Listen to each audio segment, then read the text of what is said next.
Ukraine used suicide drone to strike Volgograd. The Volgograd region experienced another night of alarm, with explosions echoing over the city, causing panic among residents.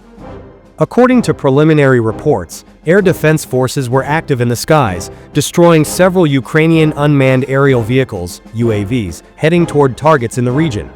Local residents described the events as a series of 5 to 7 powerful strikes that echoed across the outskirts, particularly in the north and south of the city. One eyewitness noted that, in addition to the explosions, the distinctive hum of drones flying overhead was heard in the direction of the Krasnoarmeysky district, home to key industrial zones.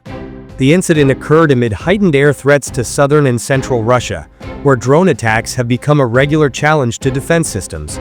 Volgograd International Airport previously imposed temporary restrictions on aircraft arrivals and departures, which is typical for such situations, and is aimed at ensuring the safety of civil aviation.